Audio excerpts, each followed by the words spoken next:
Hi hello friends, എല്ലാ കൂട്ടുകാർക്കും നമ്മുടെ പുതിയൊരു റിവ്യൂയിലേക്ക് സ്വാഗതം. അങ്ങനെ രേവതി കുട്ടീനെ അലീന കൊണ്ടുപോയിട്ട് ഗ്രേസിയുടെ മാമച്ചൻ്റെ വീട്ടിൽ കൊണ്ടാക്കാട്ടോ. ശേഷം ഒരു ദിവസം അവിടെ തങ്ങാൻ വേണ്ടി തന്നെയാണ് രേവതി കുട്ടിയുടെ കൂടെ അലീന പോയിരിക്കുന്നത്. ശേഷം ആ ദിവസം നമ്മുടെ അലീന രേവതിയുടെ ആ ഒരു വീടും പരിസരവും ഒക്കെ തന്നെ ഇങ്ങനെ സൂക്ഷിച്ച് നിരീക്ഷിച്ചുകൊണ്ടിരിക്കുക കേട്ടോ. രേവതിക്ക് ഇവിടെ ശരിയാകോ എന്നൊക്കെ രീതിയിൽ നോക്കുന്നുണ്ട്. ഗ്രേസി ആളൊരു പരപരക്കനാണെന്നുണ്ടെങ്കിലും ഇവിടെയൊക്കെ എന്തൊക്കെയോ രേവതിയുടെ ചെറിയൊരു ഇഷ്ടമൊക്കെ ഉള്ളതായിട്ട് നമ്മുടെ അലീനക്ക് തോന്നുന്നുണ്ട്. അങ്ങനെ ഒരു ദിവസം അലീന അവിടെ സ്റ്റേ ചെയ്യാണ്. രാവിലെ ആകുമ്പോഴേക്കും അലീന അവർക്ക് പറയുന്നുണ്ട്, രേവതി ഞാനിന്ന് പോകുകയാണെന്ന് പറയുമ്പോഴേക്ക് ചേച്ചി എന്ന് പറഞ്ഞ് കെട്ടിപ്പിടിക്കുകയാണ്.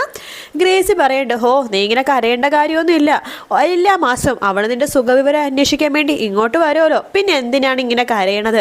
പിന്നെ ഇത്രയും വലിയ പെൺകുട്ടി ആയില്ലേ നിങ്ങളുടെ ഓർഫനേജിൽ നിങ്ങളെക്കാളും ചെറിയ പിള്ളേരൊക്കെ ഇല്ലേ, അവരൊക്കെ പോയില്ലേ, പിന്നെ നിങ്ങൾക്ക് എന്താ പ്രശ്നം? നിങ്ങളിപ്പോൾ വലിയ പെൺപിള്ളേരായി, നിങ്ങൾ കുറച്ചൊരു വർഷങ്ങൾ കഴിയുമ്പോൾ വേറെ കല്യാണം കഴിച്ച് പോകേണ്ട പെൺപിള്ളേരല്ലേ, അപ്പോഴും നിങ്ങൾ ഒരുമിച്ച് നിൽക്കാൻ പറ്റുമോ? ഇല്ലല്ലോ, പിന്നെ എന്തിനാ നിങ്ങൾ ഇങ്ങനെ കരഞ്ഞുകൊണ്ടിരിക്കണത്?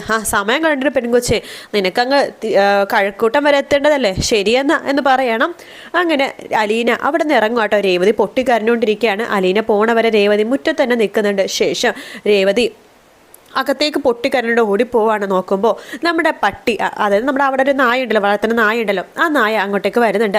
അപ്പോൾ നമ്മൾ പറയുന്നുണ്ട്, എടാ ജിമ്മി, ദേ എൻ്റെ രേവതി കുട്ടി ഒരു പാവം കേട്ടോ, നീ ശരിക്കും നോക്കിക്കൊള്ളണം കേട്ടോ, അവൾക്ക് വേറെ ആരും കൂട്ടൊന്നും ഇല്ല ഇവിടെ, കൂട്ടുകാരും ഇല്ല, അപ്പം നീ അവളെ നല്ലൊരു കൂട്ടുകാരനാവണം കേട്ടോ എന്നൊക്കെ ആ നായയെടുത്ത് നമ്മുടെ അലീന പറയുന്നുണ്ട് സ്നേഹത്തോടെ. ശേഷം അലീന അവിടെ നിന്ന് പോകുവാട്ടോ. നായ വാലൊക്കെ ആട്ടി കാണിക്കുന്നുണ്ട്. അതേസമയം നമ്മുടെ മുത്തശ്ശൻ മരിച്ച വിവരം എല്ലാവരോടും പറഞ്ഞോടാ എന്ന് കമല ചോദിക്കുമ്പോഴേക്കും ഹരി പറയുന്നുണ്ട്, എല്ലായിടത്തും പറഞ്ഞമ്മേ എന്ന് പറയാണ്. ഇനിയിപ്പോൾ എല്ലാവരും വരുമായിരിക്കും. ദേ നിങ്ങൾ മൊബൈലിൽ കുത്തിക്കൊണ്ടിരിക്കണം, അത് നിർത്ത് കേട്ടോ, ആൾക്കാരൊക്കെ വരുമ്പോൾ മൊബൈലും കുത്തിക്കൊണ്ടിരിക്കാതെ ഫോൺ വിളിച്ചുകൊണ്ടിരിക്കാതെ ഇവിടെ തന്നെ നിൽക്കണം എന്ന് പറയാണ്. ശരി അമ്മേ എന്ന് ഹരി പറയുന്നുണ്ട്. ശേഷം നമ്മുടെ വൈജയന്തിയും അതുപോലെ തന്നെ ബാലചന്ദ്രനും അവരുടെ പിള്ളേരൊക്കെ തന്നെ അവിടെ ഒക്കെ വരുന്നുണ്ട്. അവർ ഭയങ്കര കരച്ചിലും ബഹളമൊക്കെയാണ്. അല്ല, വൈജയന്തി ചോദിക്കണ്ടേ, മനുവിനെ അറിയിച്ചായിരുന്നു? അവന് രാവിലെ തന്നെ വിവരം അറിയിച്ചിട്ടുണ്ട്, ബാംഗ്ലൂരിൽ നിന്ന് ഇവിടെ വരെ എത്തണമല്ലോ എന്ന് പറയാണ്. അങ്ങനെ പറഞ്ഞുകൊണ്ടിരിക്കുക തന്നെ മനു അങ്ങോട്ടേക്ക് വരുവാട്ടോ. മനു വീട്ടിൽ വരണം, മുത്തശ്ശനെ കുറച്ച് കൂടുതലാണ് എന്ന് മാത്രമേ പറഞ്ഞിട്ടുള്ളൂ. മനു അവിടെ എത്രയോ ഷോക്കായിപ്പോവാണ്. നിറച്ചു ആൾക്കാരുണ്ട്, മുത്തശ്ശൻ്റെ വലിയൊരു ഫ്ലെക്സ് ഒക്കെ വെച്ചിട്ടുണ്ട്. മനുക്ക് കാര്യം മനസ്സിലായി, മുത്തശ്ശൻ എല്ലാവരും വിട്ട് പോയെന്നുള്ള കാര്യം മനസ്സിലായി.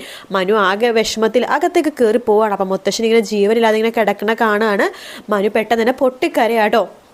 അപ്പം അച്ഛൻ്റെ മേത്ത് വേണ്ടി ഇങ്ങനെ പൊട്ടിക്കരണ്ട്. അപ്പോൾ ബാലച്ചൻ, അതായത് ബാലചന്ദ്രൻ, അതായത് വൈജയന്തിയുടെ ഭർത്താവിൻ്റെ പേര് ബാലൻ എന്നാണ്. ആ പുള്ളിക്കാരൻ ബാലച്ചൻ എന്നാണ് എല്ലാവരും വിളിക്കുന്നത് കേട്ടോ. പ്രത്യേകിച്ച് നമ്മുടെ അലീനെ വിളിക്കുന്നത് അങ്ങനെയാണ്, നോവലിൽ അങ്ങനെയാണ് കേട്ടോ വിളിക്കുന്നത്, ബാലച്ച എന്നാണ് വിളിക്കുന്നത്. അപ്പോൾ നമ്മുടെ മനു ഇങ്ങനെ ബാലച്ചനെ കെട്ടിപ്പിടിച്ച് ഇങ്ങനെ കരയണൊക്കെ ഉണ്ട്. സാരില്ല മക്കളെ, ഇത്രയും നാൾ അച്ഛൻ നമ്മളോട് സന്തോഷത്തോടെ ഉണ്ടായില്ല, അതെന്നെ വലിയ കാര്യം എന്നൊക്കെ പറഞ്ഞ് സമാധാനിപ്പിക്കുകയാണ്.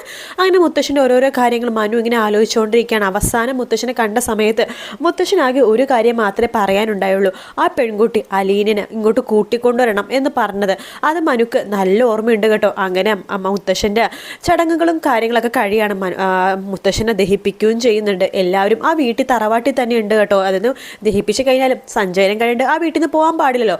അപ്പോൾ അതുകൊണ്ട് എല്ലാവരും ആ തറവാട്ടിൽ തന്നെ നിൽക്കണം. അങ്ങനെ തിരിച്ച് അലീന വീട്ടിലേക്ക് എത്തുമ്പോഴേക്കും നമ്മുടെ പ്രജിതാമ്മക്ക് പെട്ടെന്നൊരു തലകറക്കം പോലെ വരുവാട്ടോ. അവിടെയൊക്കെ കുഴഞ്ഞു വീഴുന്നുണ്ട്. അപ്പോൾ അവിടെ തന്നെ ഉണ്ടായിരുന്ന സിസ്റ്റർ ഓടി വരുവാണ്. ശേഷം പ്രജിതാമ്മനെ നോക്കുന്നൊക്കെ ഉണ്ട്. പ്രജിതാമ്മക്ക് ഇപ്പോൾ ഒട്ടും വൈകിട്ടോ എഴുന്നേറ്റ് നടക്കാൻ പോലും പറ്റാത്ത ഒരവസ്ഥയാണ്, കിടപ്പ് തന്നെയാണ്. അങ്ങനെ കിടന്നുകൊണ്ടിരിക്കുന്ന സമയത്ത് അലീന അങ്ങോട്ടേക്ക് ഓടി വരികയാണ്. അയ്യോ പ്രജിതാമ്മേ, മമ്മി എന്തു പറ്റി മമ്മി എന്നൊക്കെ ചോദിക്കുന്നുണ്ട്. എല്ലാം മോളെ കുഴപ്പമൊന്നുമില്ല, എന്ത് പറയാനാ, കരൾ പണി മുടക്കിയിരിക്കുകയാണല്ലോ, അതുകൊണ്ട് കുഴപ്പമൊന്നുമില്ല മോളെ എന്നൊക്കെ പറഞ്ഞ് സമാധാനിപ്പിക്കുകയാണ്. അല്ല, രേവതിക്കുട്ടിയുടെ വീടൊക്കെ കണ്ട് ആ വിശേഷം നീ പറ എന്ന് പറയുമ്പോൾ അവൾക്ക് കുഴപ്പമില്ല മമ്മി അവളെക്കുറിച്ച് ആലോചിച്ച് വിഷമിക്കണ്ട, ഞാൻ അവിടുത്തെ ചുറ്റുപാടും കാര്യങ്ങളൊക്കെ അന്വേഷിച്ചിട്ട് തന്നെയല്ലേ വന്നത്. മമ്മിയുടെ ആരോഗ്യം നോക്കുക, രേവതിക്കുട്ടി പോയപ്പോൾ വിഷമത്തിൽ മമ്മി ഒന്നും കഴിച്ചു കാണില്ലായിരിക്കും അല്ലേ, അതാ മമ്മിക്ക് സുഖമില്ലായതായത് എന്ന് അലീന പറയുമ്പോഴേക്കും മമ്മി പറയണ്ടില്ല മോളെ, അങ്ങനെയൊന്നും ഇല്ല, എനിക്കെന്തോ അസുഖം കൂടിയ പോലെ തോന്നി, പിന്നെ നിന്നെയും കൂടി അവരുടെ കയ്യിൽ ഏൽപ്പിച്ചാൽ എനിക്കിന് സമാധാനമായിട്ട് കണ്ണടയ്ക്കാൻ പറ്റും, മമ്മി അങ്ങനെയൊന്നും പറയല്ലേ എന്നൊക്കെ അലീന പറഞ്ഞുകൊണ്ടിരിക്കുകയാണ്. അല്ല, അവിടുത്തെ വിശേഷം എന്താ, ഗ്രേസിയൊക്കെ അവിടെ പോയിട്ട് എങ്ങനെയാ, വലിയ വീടാണോ എന്നൊക്കെ മമ്മി ചോദിക്കുമ്പോൾ അലീന പറയുന്നുണ്ട്, അതേ മമ്മി വലിയ വീടാ, ഒരു 6-7 റൂമുണ്ട് ആ വീട്ടിൽ. പക്ഷെ അവിടെ ഈ ഗ്രേസി എന്ന് പറഞ്ഞ ആൻറ്റിയും മാമച്ചൻ എന്ന് പറഞ്ഞ ആ അങ്കിളും മാത്രമേ ഉള്ളൂ. പിന്നെ അവിടെ ഒരാളും കൂടി ഉണ്ട്, നമ്മുടെ രേവതിക്കുട്ടിക്ക് നല്ലൊരു കൂട്ടായിരിക്കും അയാൾ. അതാരാ മോളെ? അവിടെ ഒരു നായുണ്ട് മമ്മി, അതാണ് അവൻ നല്ലൊരു കൂട്ടായിരിക്കും എന്നൊക്കെ പറഞ്ഞിട്ട് നമ്മുടെ രേവതി ഓരോ വിശേഷങ്ങൾ പറഞ്ഞുകൊണ്ടിരിക്കുകയാണ്. ആ ഗ്രേസ് എന്ന് പറഞ്ഞ പുള്ളിക്കാരുടെ സംസാരമൊന്നും നമുക്ക് പെട്ടെന്ന് ഇഷ്ടപ്പെടില്ലെങ്കിലും വലിയ കുഴപ്പമൊന്നും ഇല്ലെന്ന് തോന്നുന്നു. എന്തായാലും ഞാൻ 2 ആഴ്ച കഴിയുമ്പോൾ അവളൊന്ന് പോയി അന്വേഷിക്കുന്നുണ്ട്. അവരുടെ നമ്പർ ഞാൻ വാങ്ങിച്ചിട്ടുണ്ട്, ഇടയ്ക്കൊക്കെ വിളിച്ച് സംസാരിക്കാമല്ലോ, അത് നന്നായി മോളെ എന്ന് പറയാണ്. അങ്ങനെ അലീന അപ്പുറത്തേക്ക് പോകുന്നുണ്ട്. അപ്പോൾ 1 ദിവസത്തെ പത്രം അവിടെ കിടക്കുക കേട്ടോ. അലീന ആ പത്രം എടുത്ത് നോക്കുമ്പോഴേക്കും അതിൽ ചരമക്കുളത്തിൽ നിര്യാതനായി എന്ന് പറഞ്ഞിട്ട് ഈ മേനോൻ്റെ ഫോട്ടോയും കാര്യങ്ങളൊക്കെ വെച്ചിട്ടുണ്ട് കേട്ടോ.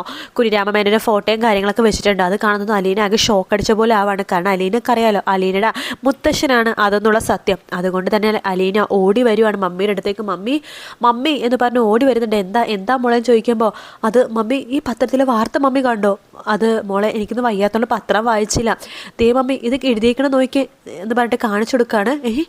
കുഞ്ഞിരാമമേനൻ മരിച്ചുപോയെന്നു. അതേ മമ്മി എന്ന് പറയാണ്. ഈശ്വര, ഇത് അറിഞ്ഞില്ലല്ലോ, ആരും അവിടെ നിന്ന് അറിയിച്ചതുമില്ല. സാരമില്ല മമ്മി എന്ന് പറഞ്ഞിട്ട് കരഞ്ഞുകൊണ്ടിരിക്കുക. മോളെ വിഷമിക്കല്ലേ, എനിക്കിപ്പോൾ ആകെ വിഷമം കൂടി വരാം മോളെ. എന്താ മമ്മി? അല്ല, നിൻ്റെ കാര്യങ്ങളെല്ലാം അറിയാവുന്നത് കുഞ്ഞിരാമമേനോൻ സാറിന് മാത്രമായിരുന്നു.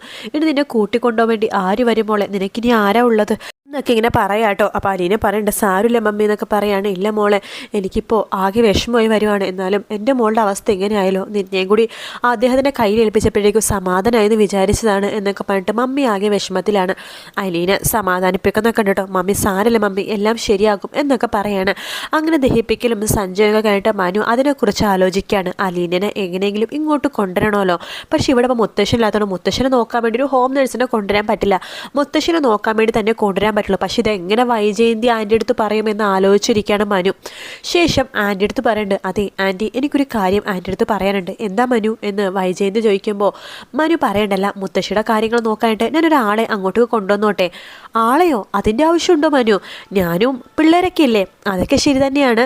പക്ഷെ പിള്ളേർക്കൊക്കെ പഠിക്കാനില്ലേ? പിന്നെ ആൻറ്റിയുടെ ഒരു ജോലിയുണ്ട്, ആൻറ്റിക്കും ജോലിയുണ്ട്, ബാലച്ചനും ജോലിയുണ്ട്. അതുകൊണ്ട് ഞാനൊരു ഹോം നേഴ്സിനെ അവിടെ നിർത്തിയാലോ? മുത്തശ്ശൻ നേരത്തെ പറഞ്ഞ് ഏർപ്പാടാക്കിയൊരു ഹോം നേഴ്സാണ്. ഓഹോ, അച്ഛനപ്പം അതിനിടയ്ക്ക് അതും ചെയ്തായിരുന്നു. അതെ, ആരുമില്ലാത്തൊരു കുട്ടിയാണ്. ആ കുട്ടീനെ ഹോം നേഴ്സ് ആക്കാമെന്ന് മുത്തശ്ശൻ പറഞ്ഞിട്ടുണ്ടായിരുന്നു. മുത്തശ്ശൻ്റെ അവസാനം പറഞ്ഞൊരു വാക്കാണല്ലോ, അത് തെറ്റിക്കാതിരിക്കാൻ പറ്റില്ലല്ലോ. അങ്ങനെ അച്ഛനൊരു വാക്ക് കൊടുത്തിട്ടുണ്ടെങ്കിൽ അത് തെറ്റിക്കാൻ പറ്റില്ല. കാരണം അച്ഛൻ്റെ ആത്മാവിൻ്റെ ഒരു ബുദ്ധിമുട്ടായിരിക്കും അത്. ഒരു കാര്യം ചെയ്യ്, ആ പെൺകുട്ടി എവിടെയുള്ളതാ? അത് കഴക്കൂട്ടത്തിലുള്ളതാ. ഇവിടെയുള്ള പെൺകുട്ടികളൊന്നും അച്ഛനെ പോരാനിട്ടാണോ കഴക്കൂട്ടം വരെ പോയിരിക്കണത്? അത് ആൻറ്റി, അവിടെ ഇതൊരു ഓർഫനേജിലൊരു കുട്ടിയാത്. ഓ അങ്ങനെയാണോ? ശരി, അച്ഛൻ പറഞ്ഞതാണെന്നുണ്ടെങ്കിൽ പിന്നെ നമുക്കൊന്നും ചെയ്യാൻ പറ്റില്ലല്ലോ മോനെ. നീ ഒരു കാര്യം ചെയ്യ്, ആ കുട്ടീനെ കൂട്ടിക്കൊണ്ടുവാ. അമ്മേനെ നോക്കാൻ വേണ്ടി നിർത്താം. പക്ഷെ അമ്മേൻ്റെ അസുഖമൊക്കെ മാറിക്കഴിഞ്ഞാൽ പിന്നെ ആ കുട്ടീനെ അവിടെ എന്ത് ചെയ്യാൻ പറ്റും? അല്ലാണ്ട് അവിടെ എന്തെങ്കിലുമൊക്കെ ഒരു ജോലി ഏർപ്പാടാക്കി കൊടുക്കുക. ആ കുട്ടീനെ നോക്കിക്കൊണ്ടിരുന്ന ഒരു സ്ത്രീയുണ്ട് അനാഥാലയത്തിൽ. ആ സ്ത്രീക്ക് ഇപ്പോൾ ഒട്ടും വയ്യ. അനാഥാലയത്തിലെ പിള്ളേരൊക്കെ അവിടെ ഇവിടെയൊക്കെ സ്പ്ലിറ്റാക്കി വിട്ടു. ഈ കുട്ടീനെ മുത്തശ്ശൻ ഹോം നേഴ്സായിട്ട് നിർത്താൻ ഏറ്റുപോയി. അതുകൊണ്ട് ഇനിയിപ്പോൾ ആ കുട്ടീനെ ഏറ്റെടുക്കാൻ ആരുമില്ല. സാരമില്ല, അവളെ കൂട്ടിക്കൊണ്ടുപോവാ എന്ന് വൈജയന്തി പറയാണ്. അങ്ങനെ മനു അടുത്ത ആഴ്ചയാണ് നമ്മുടെ അലീനനെ കൂട്ടിക്കൊണ്ടുപോകാൻ വേണ്ടി ഓർഫനേജിലേക്ക് പോകുന്ന ഭാഗം കേട്ടോ. ഇന്നത്തെ എപ്പിസോഡ് ഇതുവരെ വന്നിട്ടില്ല, ഡിലേ ആണ് കേട്ടോ. വീഡിയോ ഇഷ്ടപ്പെടുകയാണെങ്കിൽ ലൈക്ക് ചെയ്യുക, സബ്സ്ക്രൈബ് ചെയ്യുക. ബൈ.